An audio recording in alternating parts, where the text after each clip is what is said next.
Hey everybody, welcome back to the Bits of Good Bootcamp. I am Ben, Pumpkin Spice Latte with Extra Whip Holmes, and in this video we're going to go over some of the React fundamentals that we've been discussing so far to make a very basic ingredient listing app. So you'll see in front of me is a a Stack Blitz document that you all can follow along with yourselves. The link will be right down below, and all of the steps are listed out here for you to do it, steps 1 through 9, all on your own. But in this video, I wanted to walk through each of these steps one after the other so that you guys can sort of see how I might approach the problem and also try it on your own before looking at my solution. So I'm going to do the first 2 steps just right out the gate, and then for steps 3 and 4, I'll encourage you to pause the video, try to work out those steps yourself, and then come back and see how I would do it, and we'll just keep going on with that flow. So we'll look at step 1 here, the premise of everything that we're doing. We're going to go to this basic white girl website of pumpkin-based recipes, all right?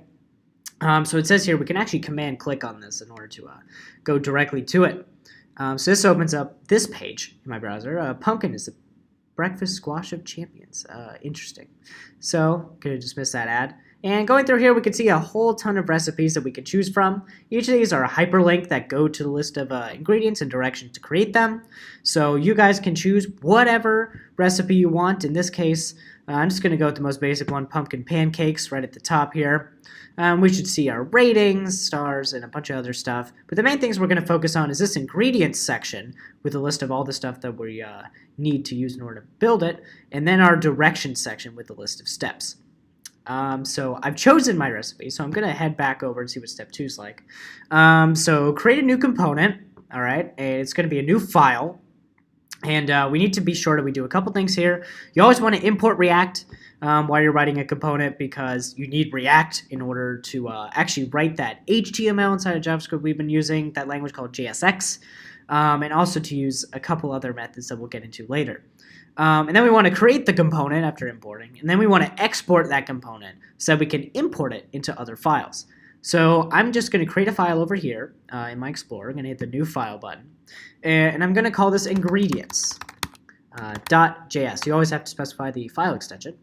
And inside of this, first we're going to import React from React, this being the library, and this being the big blob of React that we're importing. We don't actually use that object in this case. But here I'm going to create our component, just say const, just a regular variable, a function that returns all the JSX that we want it to actually show. And I'm just going to put like a paragraph and say hello there, just to make sure it shows up on my page when I put it in. And then we want to export this, default export, by the way, and just accept that default is what we're going to be using in order to export from a file and import it somewhere else. There's a difference between using default and not using default, which you can get into on your own, but it's basically just naming the export versus not naming it is the simple explanation. So we've created our component here, we've exported it, so now if we go back to our index, we'll be able to import this component and throw it on our page. So just to show that that's working, I'm going to go ahead and import our ingredients component from the file name. In this case, I have to do / to say I want to look inside my current directory for this, and I'm going to look for ingredients. A little autocomplete there. And you could put .js or omit it. They both will do the same thing inside of a JavaScript file. You're allowed to omit it if it's a JavaScript file, so I'm just going to go ahead and do that. And now we have our component name, and we're going to throw it inside of our app right here. We can leave the header if we want. I'm just going to remove it. And I'm going to put in our component, writing it just as if it was a HTML class. Just put the chevron and then ingredients and then close that element. Now we see our text showing up here, our hello there, which is exactly what was specified inside of here. So we basically just inserted our paragraph inside of our main tag, exactly where this ingredients is specified. So there we go. We made our own component. It's displaying stuff. It's all working. So now we want to go ahead and beef it up and do a couple things to it. So we're just going to walk through steps 3 and 4 here. I encourage you to pause the video, read it on your own, see how it works, and then come back here to see how I would tackle these steps. All right, welcome back. So let's try to whip through step 3 here, which is the more strenuous of the two. Step 4 is actually something we just did. We imported the component in order to make sure it was working. But now we're just going to change what's inside of that component to change what's displaying whenever we throw ingredients on our page. So all we're trying to do here is create a header element in order to say ingredients, because that's a section, and then an unordered list container. And we're going to wrap this whole thing in a section, because the ingredients is going to be one section of this web page that we're creating. So I can head back over here, and I'm going to add in those elements that we were looking at. First, I'm going to wrap everything in a section, because that's just the container for this entire ingredients component. And then I'm going to create a header. I'm going to say that this is like an H2 or a subheader, and then the H1 can just be like our recipe, which I'll put back in our app component. But I'm just going to use an H2 here to say it's a secondary level header. And I'm going to say ingredients for the text there. And then I'm going to create our unordered list container. And there's nothing inside of this right now, but to show that it's working, we already see our stuff update over here. But to prove it's working, I'm just going to create an LI or a list item. And I'm going to put some stuff inside of here. Just say item 1. And we should see a bullet come up and then the text. That's all we're trying to do. For now, we're just going to leave it empty, and we're going to populate it in a minute. So there's our component. That should be done. I'm just going to, for sake of completeness, add a little header in here specifying our recipe. I believe it was pumpkin pancakes. Yeah. So now we've added our main level header, and we see this sort of hierarchy going on here.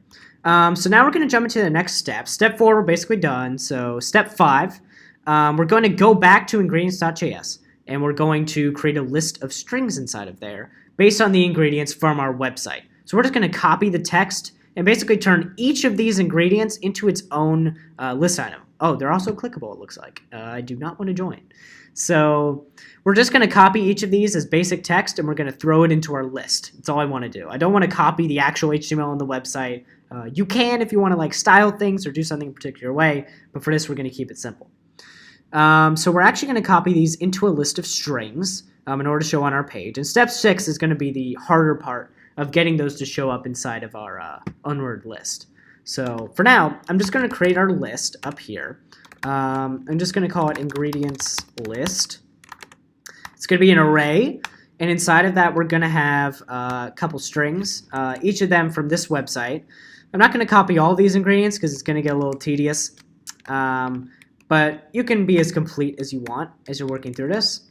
I'm just going to copy the first 4, how about? Here we go.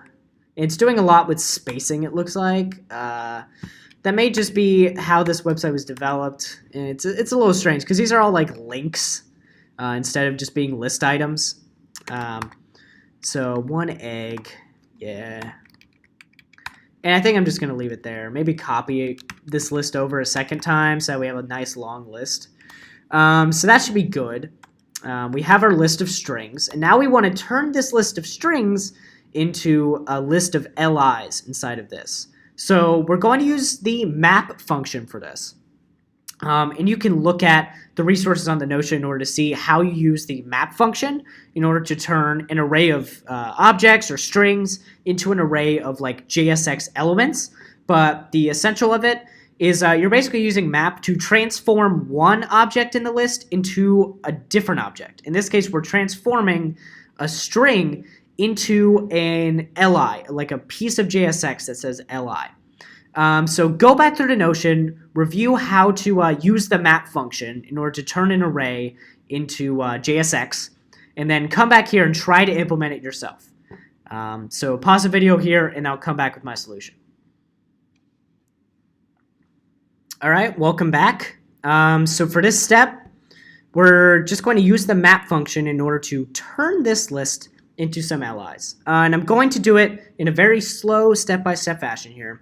So instead of just inserting into there directly first, I'm actually going to create our list of JSX. So I'm just going to call it ingredients JSX. You could call it ingredients HTML, whatever helps you sort of figure out what it is. So then we're going to take our ingredients list, and we're going to map each element into an LI. So what I'm going to do is I'm going to use our arrow function here and whenever it gets returned from this arrow function is what element's going to turn into. So in this case, I want to turn it into an li element. And I'm going to insert inside that li the text of element. And remember that we have to use curly braces in order to insert a JavaScript variable into our HTML. That's just one piece of JSX formatting in order to actually render variables inside of the code that you're writing, which is very convenient. So now we created this list, and I'm going to console log it just to show you what we end up with here. It's basically just going to be a list of elements. If we take a look at it, it's actually, a list of objects, and then each of these is basically properties of JSX, where the type is li, which is the type of element that it's going to render. And then looking at props, inside of it we see the text that was generated inside of it. This is just some JSX jargony stuff, but all you need to know is that JSX knows what to do with this list in order to put it on the page. So if I, again, use my curly braces to insert this JavaScript variable into our page, it will be able to look through each item in that list and throw it on the page as an li, exactly as we specified here with our map. And a format that you'll see more often is instead of creating a variable out of the map, sometimes people will just throw it in directly and just not have that middle step of a variable. Just do what you're most comfortable with for now. We need to remove that console log as well. But this is normally what you'll be moving towards as you get more comfortable. But you end up with a lot of you got curly braces, you got parentheses, you have a bunch of stuff to keep track of. So keep it simple and assign to a variable outside while you're still working with the syntax until you get comfortable with it. So that's how you would use map in order to get this done. And just for the sake of practice, we're going to do a very similar step in step 7, where we're basically going to take our list of directions here at the bottom, and we're also going to create a list of LIs, just as we did previously. The only difference here is that we're actually going to use something called an OL, an ordered list, instead of using a UL, or unordered list, which basically means that instead of using bullets, it's going to generate numbers, like a step 1 and a step 2, instead of just having a bullet there. And that's just naturally what will happen if we turn this into an OL. We can look at what that does. It's just going to add some numbers over here. So that's what we want to do for our directions component. So we're going to go through everything that we did before. We're going to create our directions component. We're going to create our list of strings. This time each string is going to be a direction. And then we're going to map that list of strings into our list object. So in order to ramp through those, I would definitely suggest pausing the video here and just trying to do that whole thing again. Basically just looking at what we did with ingredients and doing it with directions. Slightly different, but pretty much the same. So come back here once you've found a solution. All right, welcome back. So we're just going to ramp through that directions component real quickly here. It's going to be called directions.js, is what I would recommend calling it, just for clarity. And we're going to do the same thing. We're going to import React from React. And I know that you may have just copied and pasted your ingredients code directly, but I encourage you to sort of write it out by hand so that you get used to just writing this stuff. As tedious as it feels, just getting that muscle memory is super useful so that you can immediately know when you're getting errors. Oh, I probably forgot to export, or oh, I probably forgot to import React. That really simple stuff that you just end up forgetting all the time. So that's the syntax for a basic component. As we know, we're going to, again, create a section around all of this. We're going to add in our header. Again, it's going to be a secondary level header. I'm going to say directions. And inside of that, an OL in order to create our ordered list of items. So that's all working. Now we just need to import it, into our index. Same thing as before. We're going to take this and we're going to do exactly the same. And we're going to import it from directions this time, of course. And we'll just render that right below our ingredients. Again, same syntax as any component that you write. So we see our header show up. Now we want to create our list of directions. And I'm going to call this directions list. And inside of this, I'm just going to put 2 strings here. Step 1 and step 2. And I guess I checked that off. Excellent, chef. All right. And I'm going to head back over here, grab this guy. And and I'm going to throw that in as our second string. So now we just have 2 strings in this list. We're going to do the same thing as before. We're going to map it. Directions JSX is equal to directions list, and we're going to map each element inside of that list into an li that contains the string. Again, using curly braces in order to insert a variable. And then we can slap that list of JSX into our component, and it'll just load up exactly as we want it. All right, so now we created a full-on recipe website. It's looking great. I'm sure you want to throw on some CSS so it's not Times New Roman everywhere, and the spacing isn't kind of janky, you know. I mean, do whatever you want with the CSS. Graphic design is your passion. But for this, all we're going to do is just jump through the last step is to just enjoy your app. So step 8, the only fun thing left to do is to throw an image tag on here with the banner image of our actual recipe. And I say we just put that inside of our index directly. Let's just put it below the header here. And we're going to set its source equal to actually where it is. And the alt text, or what this image is actually a picture of, is going to be delicious pumpkin spice pancakes. And as a reminder, you should always throw alt text on your images. It basically just says, to people who use screen readers, people who are blind, this is what the image is a picture of. It just makes your website a little bit more accessible. All right, so I'm just going to head over to my recipe website, and I'm going to grab that image. And it depends on your browser what options you're going to get. In this case, one option may be to open the image in a new tab. In other cases, you may actually be able to just copy the image location directly. And what the location is it's just the URL where this image exists, which is exactly what the source tag is grabbing the image from. So if we copy the image location, we actually get a URL that just takes us to that specific image. So here, if I just go to that URL, we get just the picture. So if I head back over here, I can paste in that image location, and it will show up in my page exactly as I would expect. The only difference is that the width is just going to be like hard-coded. So you can write some CSS in order to make it just 100% of the container. And that code is very easy to write. I leave it as an exercise to you. But in the end, we have an amazing recipe website here. So now I'm just going to jump into this bonus challenge here to show you how that might work. I encourage you to pause the video and just try the bonus challenge on your own. But I'm going to walk through the setup a little bit here just for some clarity. Because don't be fooled by this API call. We're actually not going to call an API specifically for this. We're just going to sort of mock out what the result of an API call might look like. In this case, I want you guys to mock out, say our API gave us back this object, hypothetically, and that object has 2 keys on it. The first one is a list of ingredients, and the second one is a list of directions. And then we need to show that list of ingredients and list of directions on our page, just as we were doing before, taking a list and turning it into some stuff on the page. So this API call is going to be made inside of app, and then that app needs to tell each of these components, hey, this is what I got back from the API, and I want you guys to show it as a list. So I'm going to mock out that data for you, and I'm going to call it sample API result, like so. So what we're trying to do is we're going to have 2 keys here. The first one is the list of ingredients that we just copied and pasted into each of our components. And the second one is going to be our list of directions. So now we're going to take all this stuff and we're going to put it inside of here this time to say that it actually came back from some API object. So I'm going to grab each of those. I'm going to throw it inside of here. So now we have each of our lists assigned inside of this hypothetical API return.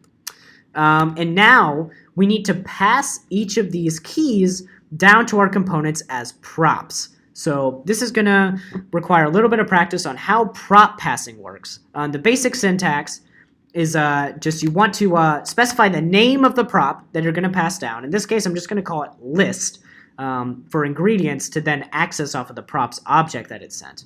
And I'm going to assign to that list specifically this key off of this object. So again, curly braces to insert a JavaScript variable here. Off of the API result, I want to send it the ingredients. And the same thing goes for directions. I want to pass it a list prop. And I'm going to call it sample API result dot directions. like so. So now we're passing the prop down. All I want you guys to do is figure out how to access that prop inside of each of the components and then render it using a map. So instead of referencing ingredients list, you're going to be referencing the prop that's sent through a parameter. And I'm just going to delete this for the sake of clarity, because assume you don't have access to that inside the component. It's only coming from the API call made a level up. So you're going to have to write that code yourself. And then come back here in order to see how I might deal with the prop passing. All right, welcome back. So we're just going to handle how props are going to be accessed inside of each of our components. So the way that you access props is every component, when you define them, we've originally just been using this arrow function to say, hey, I want to return some HTML from this component, nothing else. But one thing that we're ignoring is the stuff that you can actually pass down to that function. In this case, the props parameter is actually going to be passed to all of our functions and contain each prop as a key. So that was a lot of terminology to take in. Just go back to the examples in the Notion if you're a little confused by that. But here, we're passed down our props object, and inside of that, we're actually able to access our list off of that props object. So basically, every prop that we specify on our component is a key inside of this props object, where props.list is equal to sample API result.ingredients. And it really is that simple. So inside of directions, we're going to do the same thing. The only problem here is we're actually creating our map up here, and we're accessing direction list, which doesn't exist. So I'm actually going to copy that into our code just like the ingredients was formatted. Just remove that. And you can still write it on the outside. You just have to write some more of your own logic around it in order to pass it over correctly. But we're going to do the same thing. We have our props parameter coming in on that function, and we're going to access the list key that's passed down. And we're basically just taking sample API result.directions and then mapping that to a list of LIs, just as we did before, but now it was passed down as a prop. And if we look at our webpage, it looks exactly the same as it did before. So hopefully by the end of this activity, you're more familiar with how prop passing works and how to use map in order to render a list of things. And in the next activity, we're going to jump into how to actually make our page a little bit more dynamic and actually change what's shown on the page when we click on buttons.